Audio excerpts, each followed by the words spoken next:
Hello and welcome back. This is episode number 4 on A Sunny Morning. We saw in the third episode, Gonzalo did not find a seat for himself. He had to inevitably come back to the bench where Laura was sitting. A bench which was suggested by Juanito earlier. But Gonzalo refused that. He moved around the park. He could not find a place for himself. Hence, he returned. On his way back, he wanted to make a kind of a friendship with the lady who was sitting on the bench because he would be or he is going to be a neighbor for her. But the conversation between these two continued, but continued with the same effect. The conversation between these two was not cordial. It was not friendly. It was unfavorable to one another. Though they are sitting on the same bench, there was no feeling of neighborly between them. He continues to talk to her. She continues to pull his leg. There is interference here and there now and then. He taunted him for brushing the shoes with a handkerchief, and there was a humor. So Gonzalo said he would not care. He would not care for the nonsense. He would not care for the nonsense talk of the lady. He asked Juanito to give him a book to read. So he said, Juanito, my book. I do not care to listen to nonsense. But what was Laura's reply? We saw in the previous episode. She said, you are polite. You are polite is ironic. The expression of irony. Irony is you say something, but it means the opposite. So she said, you are very polite. Pardon me, Senora, he said, but never interfere with what does not concern you. She said, I generally say what I think, and more to the same effect. More to the same effect, whatever you say mean the same, and it is nonsensical. Give me the book, Juanito. He asked Juanito a book so that he could read. So Juanito hands over the book and leaves. Juanito takes a book from his pocket, hands it to Gonzalo, then exits by right. Gonzalo, casting indignant glances at Laura, puts on an enormous pair of glasses. Casting indignant glances. When do you cast indignant glances at someone? When a person is not friendly, when a person doesn't seem to be favorable to you, when you are not comfortable with someone else, that you may cast indignant glances when he is not in your favor. Gonzalo did that. After that, he puts over enormous pair of glasses, thick glass, a thick glass on his nose, takes from his pocket a reading glass, a glass for his eyes, and a reading glass, a magnified glass. Adjusts both to suit him and opens his book. Both suit him. He held a glass in his hand and a glass. He adjusted a glass and a glass in his hand and adjusted that to read the book. Looking at this momentous occasion, looking at this particular action of Gonzalo, Laura thought it was an opportunity or another opportunity to pull his leg. So she said, I thought you were taking out a telescope. Mocking him, making fun of his situation. He could not read without a glass, without a magnified glass. It is a celebration of reading, actually. If I say so, I will be one of Laura's kind.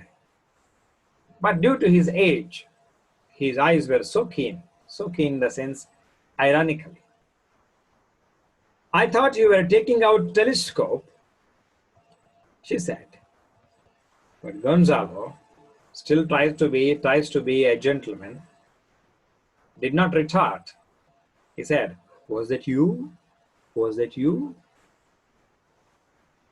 She said, your sight must be keen. Ironically, once again, keen meaning sharp.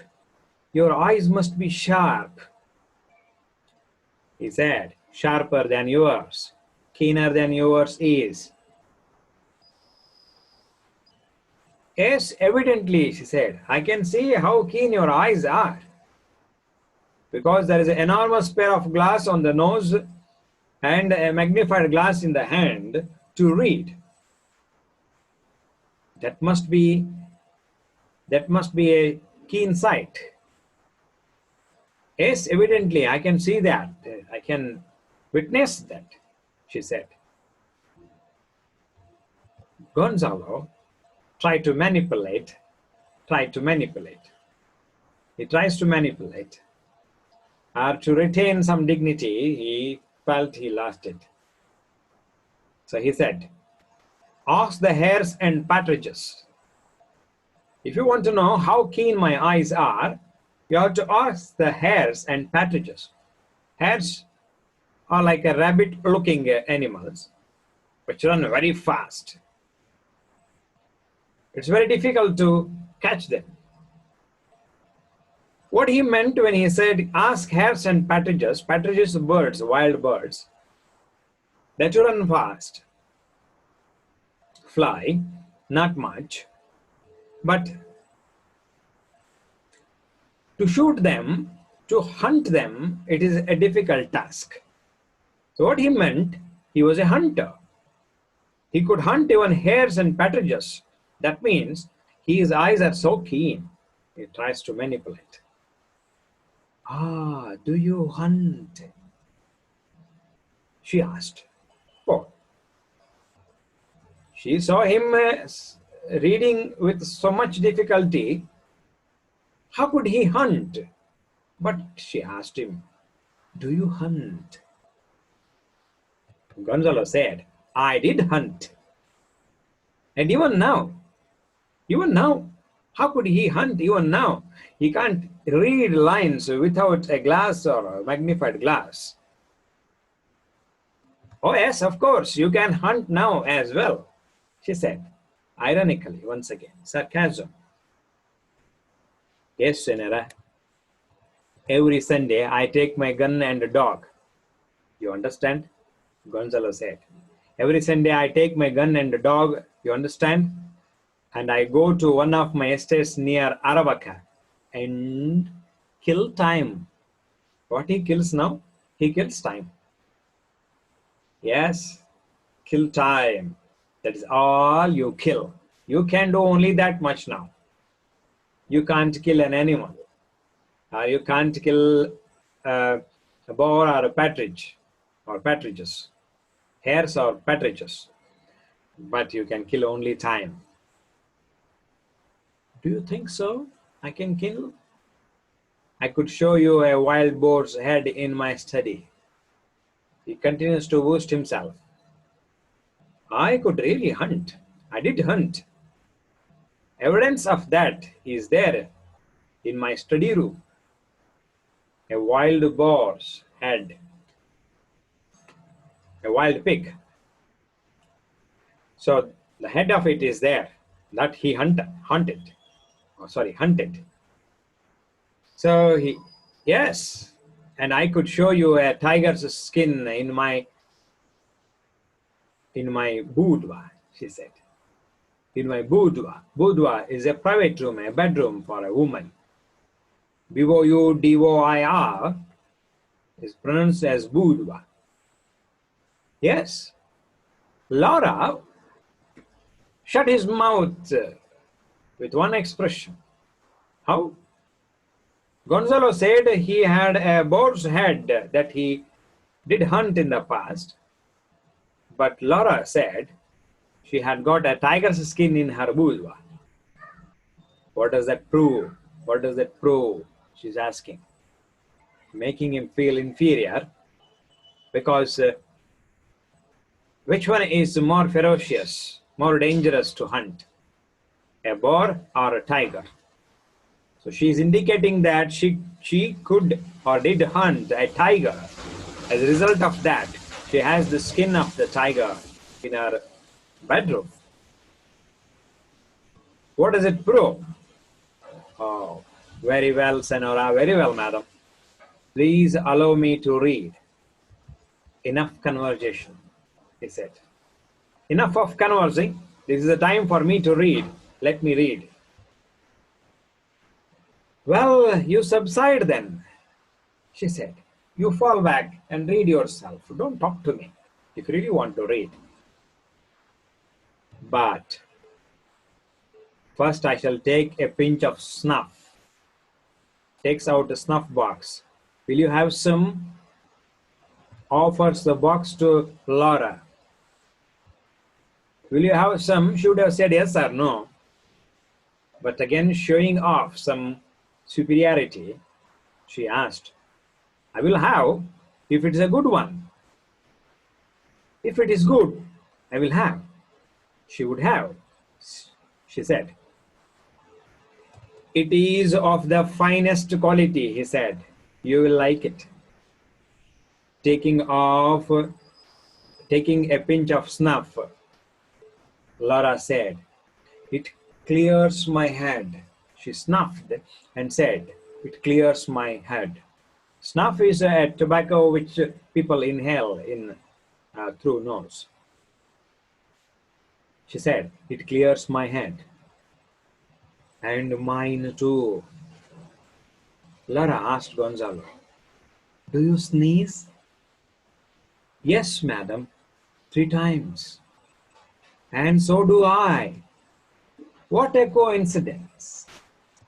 After taking the snuff, they await the sneezes, both anxiously and sneeze alternately, 3 times each. There I feel better, said Gonzalo. So do I, she said. But she did not speak out loudly the following things. She said, the snuff has made peace between us.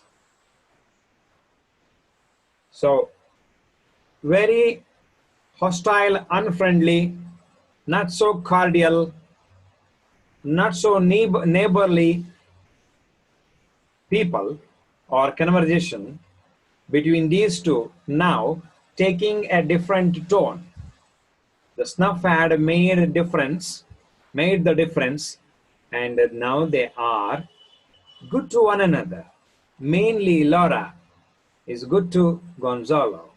She mellowed a bit and speaking better, and she said, the snuff brought the peace between those two. Look at the tone of the conversation from now onwards. It's getting better and better. It will get better and better between these two. Gonzalo asked her, will you excuse me if I read aloud? Read as loud as you could, as you please. You will not disturb me. Gonzalo began to read. Gonzalo began to read the following lines from a poem. All love is sad, but sad as it is the best thing that we know. That is from Camphor, he said. This is the name of the Spanish poet, Campoamor, and this is what he said. These are the lines from his poems. Ah, she said. Ah, she said. Gonzalo continued to read. The daughters of the mothers I once loved kiss me now as they would a graven image. He continued to read. Those lines, I take it, are in a humorous way. He was reading a poem or lines from a poem, but he was interrupted, laughing. Laura laughed at this, and she said she too would take the lines in a humorous vein. Gonzalo said, there are some beautiful poems in this book. He began to read another piece of poem. 20 years pass, he returns. He was about to continue his reading. Laura interrupted him once again in the same unfriendly manner. So she said, you cannot imagine how it affects me to see you reading with all those glasses. Ironically, taunting him. Once again, she said, I feel so sad to see you reading with so much difficulty. She is making fun of his difficulty. She is making fun of his keen eyes, so-called keen eyes, sharp eyes he had got. So he asked, can you read without any glasses? She said, certainly. At your age, you are jesting, you are joking. At the age of 70, you say you are able to read without any glass. So Gonzalo asked her. Laura said, pass me the book then. I will show you how I can read. Takes the book from him, reads aloud. She read. 20 years pass, he returns, and each beholding the other, exclaim, can it be that this is he? Heavens, is it she? Laura returns the book after reading this much. Dear students, this is going to be an important part of the poem. And also it holds a grip over the entire play. These lines are repeated at the end of the play, but they have more significance when they appear for the second time. We will see that later. Why is it so important? How does these lines relate to Gonzalo or Laura? Indeed, I envy your wonderful eyesight. I am jealous of your beautiful, wonderful, keen eyesight. But the matter was different. It was nothing to do with Laura's eyesight. She told to herself, aside, within herself, not openly, between her teeth, aside, she said, forget about reading without glasses. She said to herself, I know every word by heart. How could she read all these lines? Not by reading it through the text, by heart. She knew those lines by heart. She managed to read those lines and made Gonzalo a fool, made fool of him. I'm very fond of good verses, very fond. I even composed some in my youth. This is how the conversation between these two continues. We will explain these things in our next episode. What is the takeaway from this particular part of the play? Unhealthy, unfriendly, unfavorable conversation between these two is now turning into cordial, friendly, and comfortable. They are beginning to speak something, though now and then Laura pulls Gonzalo's leg and makes fun of him, insults him sometimes. He did not take it seriously either. So there is a conversation going on. Now it is taking a different shape. Now they are beginning to open up one another and begin to speak something. Gonzalo continues to share more things with Laura from now onwards. And that is where the interesting part of the play begins. Let us see what happens in our next episode. Episode number 5 will be interesting.